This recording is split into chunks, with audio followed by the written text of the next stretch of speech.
فأنا ناصح لإخواني بالصدع بالحق، تبيض وجوههم. السكوت في مسألة الحزبية يضرها، فاصدع بما تؤمر وأعرض عن المشركين. سلامي على دماج ورجالها والشيخ يحيى ودار العلم يا سعد بانيها. بسم الله الرحمن الرحيم. الحمد لله والصلاة والسلام على رسول الله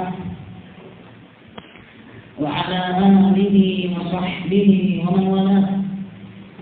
فإن شاء الله tabaraka wa ta'ala kita akan lanjutkan bacaan kita dari kitab At-Tibyan fi Adabi Hamalat Al-Quran yang ditulis oleh Syekh Al-Imam An-Nawawi rahimahullah. Faman ahabba an yaqra'a falyatafaddal.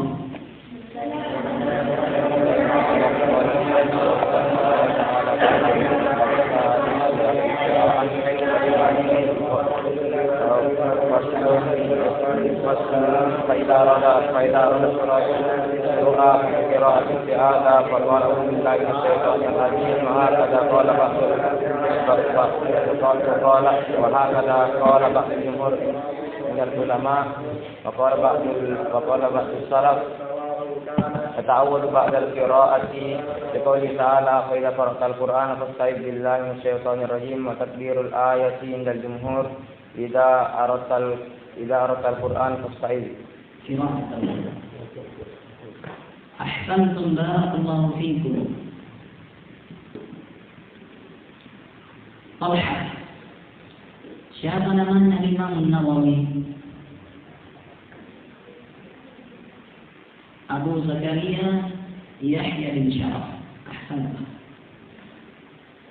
Ukasha, apa hukumnya membaca ta'awudz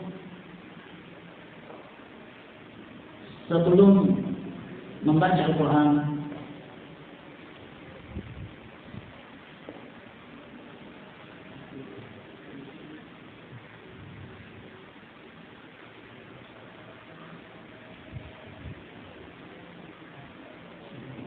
Sunnah inda jumhur, di sisi jumhur ulama yustahab, dianjurkan. Wa inda salaf, di sisi sebagian salaf Abu Hurairah dianjurkan baca ta'awudz sebelum qiraah.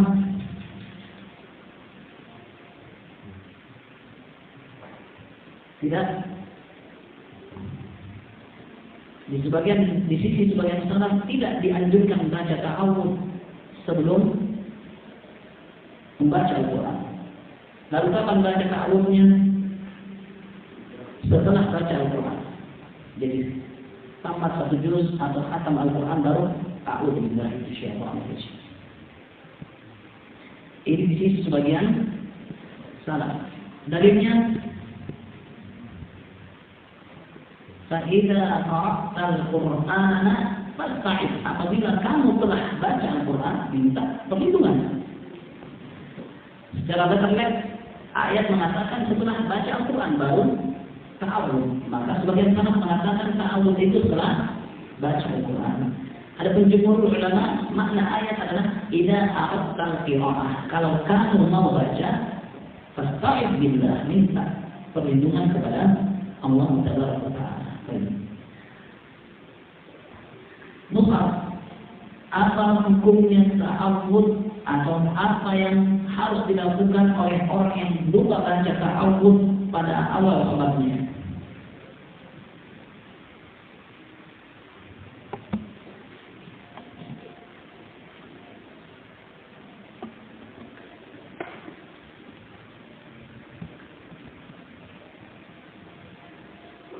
Fatihu.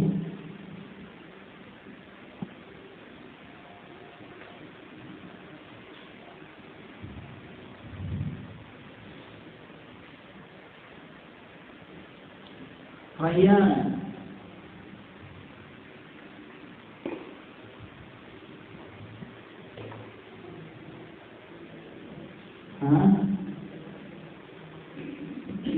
Itu penjelasan yang dibuatkan oleh An-Nawawi rahimahullah. Apabila pada rakaat pertama dia tidak baca ta'awudz, rakaat kedua ta'awudz. Dan ini yang dikuatkan oleh An-Nawawi. Dan sebagian Syafi'iyah mengatakan kalau itu salat 4 rakaat, pada 4 rakaat ta'awudz. Sebelum baca ta'awudz dulu, baru alhamdulillahirabbil alamin. Naik rakaat kedua barakallahu fikum ta'awudz lagi, alhamdulillahirabbil alamin. Naik rakaat ketiga ta'awudz lagi, alhamdulillahirabbil alamin. Ini barakallahu fikum pendapat sebagian Syafi'iyah. Dan yang dibuatkan oleh An-Nawawi rahimahullah cukup sekali. Kalau lupa di rakaat yang pertama dibaca pada rakaat kedua. Ahsantum. Qala An-Nawawi rahimahullah. Dan hukumnya mustahab. Sekiranya tidak baca sama sekali tidak apa-apa. Faslun.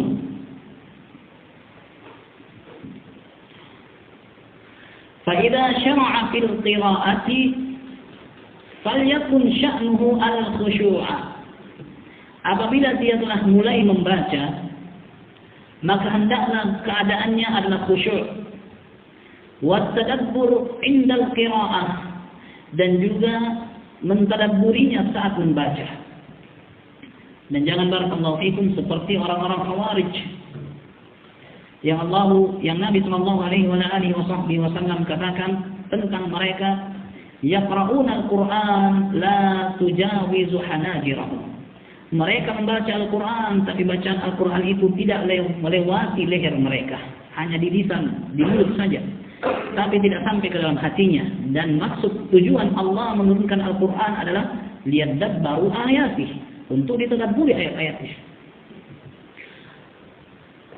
Apalah yatadabbaruna Al-Quran? Am ala qulubin aqfaluha? Apakah tidakkah mereka mentadabburi Al-Quran, atau hati mereka telah terbelenggu? Nah, sehingga barakallahu fikum, al-maksud yang diinginkan dalam membaca Al-Quran adalah mentadabburinya. Wa dalailu alaihi aktsaru min an tuhsar.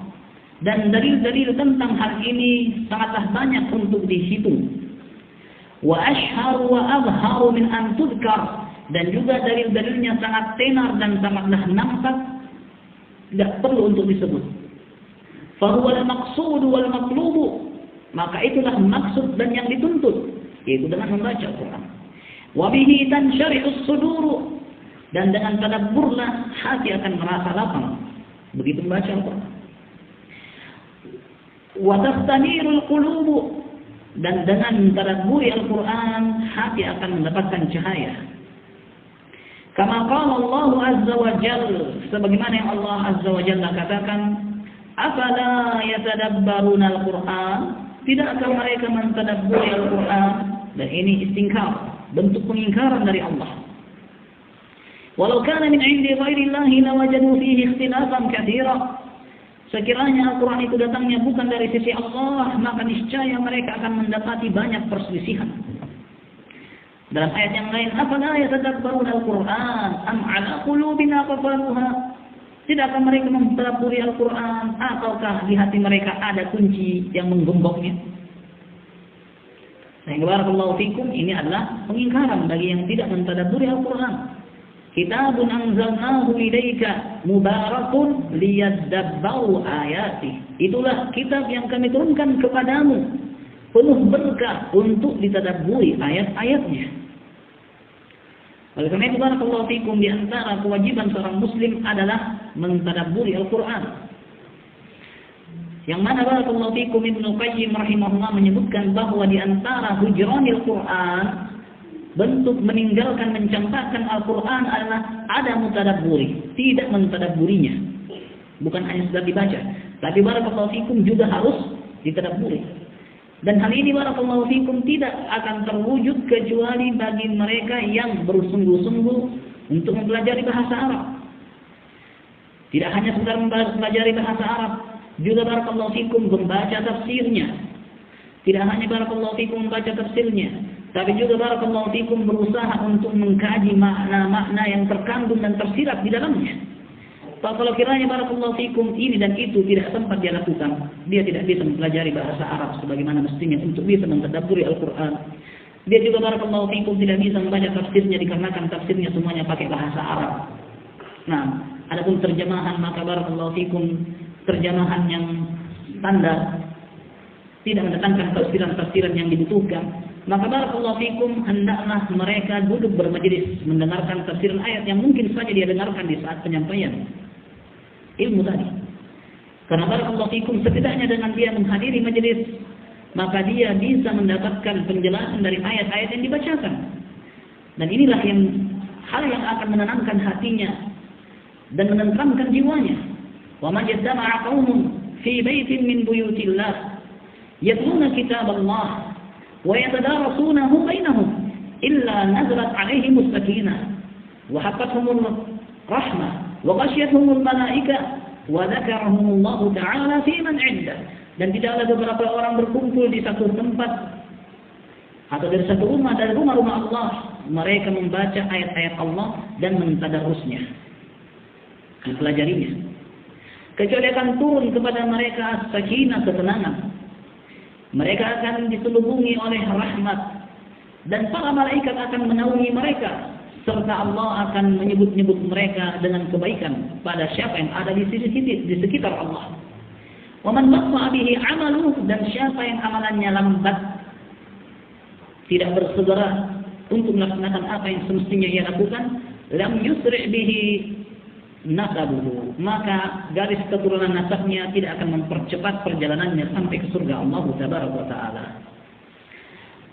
Wa qala ta'ala, dan Allah Ta'ala mengatakan, kitabun anzalnahu ilaika mubarakun liyadabbaru ayati, itulah satu kitab yang kami turunkan kepadamu penuh berkah untuk ditadabburi ayat-ayatnya. Sehingga dalam ayat ini jelas bahwa tujuan Allah menurunkan Al-Quran liyatadabbaru, lam ta'lil. Di sini lamnya adalah lam ta'lil, lam yang mengungkapkan alasan kenapa Allah turunkan Al-Quran, liyatadabbaru, agar ditadabburi. Wal ahaditsu fihi katsirah, dan hadis-hadis tentang hal ini banyak. Wa aqawilus salaf fihi masyhurah, dan ucapan para salaf tentang hal ini juga tenar. Wa qad bata jama'atun minas salafi yatluna ayatan wahidah, sungguh sekelompok dari kalangan para salaf melalui satu malam hanya membaca satu ayat saja, yaitu dia mentadabburi makna ayat yang dia baca itu satu. Dia berusaha untuk resapi dan memahami makna-makna yang terkandung dalam ayat tersebut. Yatadabbarunaha wa yuraddidunaha ila shalah, mereka mentadabburinya dan mengulang-ulanginya sampai pagi. Wa qad sa'iqa jama'atun minas salaf 'inda al-qira'ah, dan sekelompok dari kalangan para salaf ada yang pingsan begitu membaca. Wa mata jama'atun minhum halal qira'ah, dan di antara jamaah sekelompok para salaf ada yang meninggal begitu membaca. Bahkan begitu dia membaca ayat yang menunjukkan tentang kematian, dia sangat terkejut sampai mati. Sahih. Dan dia meninggal begitu membaca ayat ancaman. Disebutkan dari sebagian salaf. Dan ini semua barakallahu fikum wujud upaya mereka untuk memahami makna. Wujud upaya mereka untuk meresapi apa yang tersirat dalam ayat-ayat yang luar biasa yang Allah Tabaraka wa Ta'ala turunkan itu. Wa ruwina an Bahz bin Hakim anna Zurarah bin Awfa at-Tabi'i al-Jalil radhiyallahu anhu annahum fi salatil fajr, dan telah kami riwayatkan dari Bahz bin Hakim bahwasanya Zurarah bin Awfa, seorang tabi'i yang mulia, mengimami mereka pada pelaksanaan salat subuh. Faqara'a hatta balagha, maka dia pun membaca sampai tiba pada ayat fa idza nuqira fin naqur fadzalika yawma idzi yawmun 'asir, apabila telah ditiupkan hakala nuqira fin naqur, tiupkan pada sangkakala, fadzalika yawma idzi yawmun 'asir, maka itu adalah hari yang susah. Farra mayyita, maka dia pun jatuh mati. Qala Bahzun fakuntu fi man hamala, kata Bahz bin Hakim, dan saya di antara orang yang menggotong jasad beliau sementara salat. Dia baca ayat tentang hari kiamat, dia mati. Wa kana Ahmad bin Abi al-Hawari radhiyallahu anhu wa huwa raihanatus Syam, dan dahulu Ahmad bin Abi al-Hawari, dan dia adalah raihanahnya negeri Syam, yaitu suatu penyejuk yang mengharumkan negeri Syam, yaitu dengan ilmu dan ibadah. Karena qala Abul Qasim al-Junaid, sebagaimana dikatakan oleh Abul Qasim al-Junaid rahimahullah, idza quri'a 'indahu al-Qur'an yasihu wa yas'aq. Apabila dibacakan Al-Qur'an kepadanya maka dia akan teriak dan pingsan.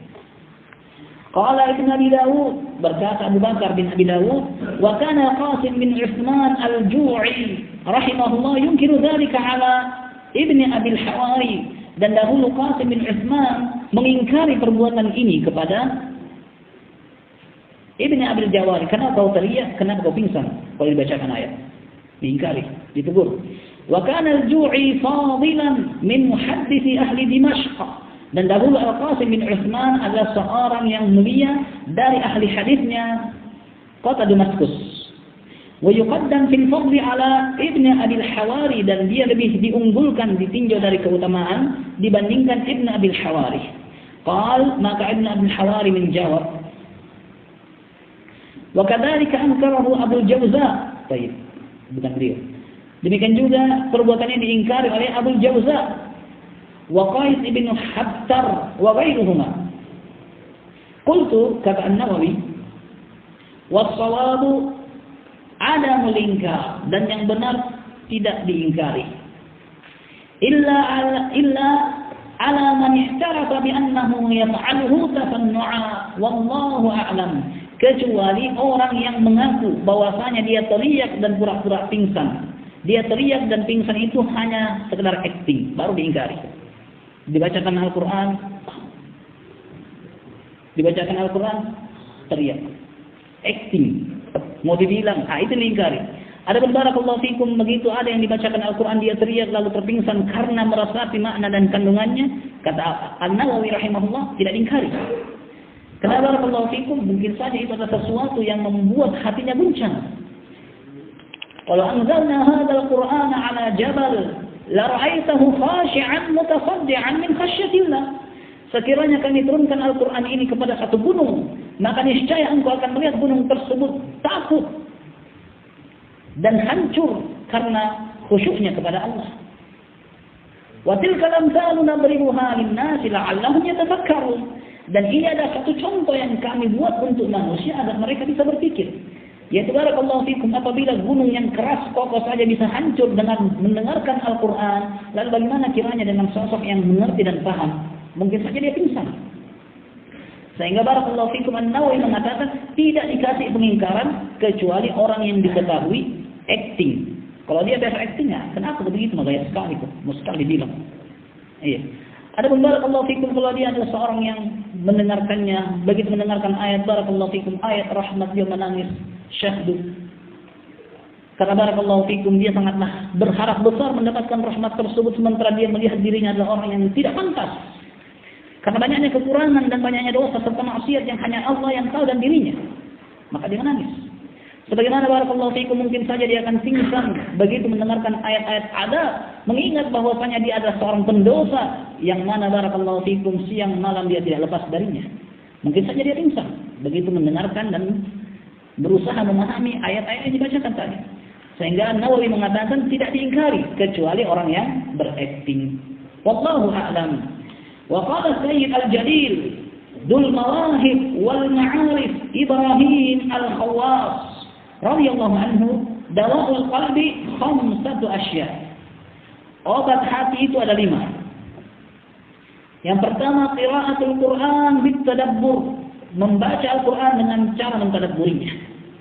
Wa qala'ul batn, mengosongkan perut. Nah, dikarenakan banyaknya isi perut di antara hal yang bisa mengundang kepada penyakit. Sahih. Dan mayoritas barakallahu fikum yang membinasakan manusia adalah mulut dan juga perut.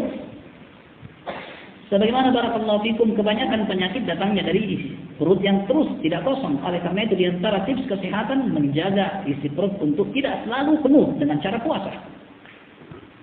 Nah, oleh karena itu Nabi alaihi salatu wasallam mengatakan syarra tayyib wi'a yamla'uhu ibnu Adam batnuhu. Ma mala ibnu Adam wi'an syarrun min batni. Tidaklah anak ada mengisi suatu bejana yang lebih buruk dibandingkan perutnya. Fa in kana la budda la mahala, kalau memang harus dia isi perutnya tersebut, fatulutun li ta'amihi wa tulutun li syarabihi wa tulutun li nafasihi. Kalau memang harus dia isi perutnya, sepertiga makan, sepertiga minum, sepertiga kasih untuk nafas. Nah, syahid dalam hadis Nabi katakan seburuk-buruk tempat yang diisi adalah perut. Nah, barakallahu fikum, mengisi perut dengan berlebihan adalah di antara sumber penyakit. Wa qiyamul lail, obat yang ketiga adalah salat malam. Bahkan barakallahu fikum Ibnu Qayyim rahimahullah menyebutkan dalam kitabnya Rawdatul Muhibbin bahwa dahulu para wanita senang melaksanakan salat malam. Begitu mereka ditanya, mereka menjawab dikarenakan salat malam mempercantik. Kenapa mau salat malam?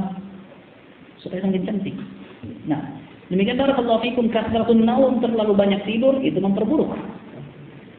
Tapi barakallahu fikum, menjaga salat malam adalah di antara hal yang membuat bercahaya wajah. Oleh karena itu dahulu para wanita disebutkan oleh Ibnu Qayyim di masa itu senang menjaga salat malamnya dengan alasan semakin cantik. Suaminya semakin senang tentunya. Wat tadarru' 'inda sahar, dan juga memohon kepada Allah di waktu sahur. Yang terakhir, wa mujalatus salihin, bermajelis dengan orang-orang saleh. Nah, ini barakallahu fikum pasal yang kita ambil pada kesempatan kali ini.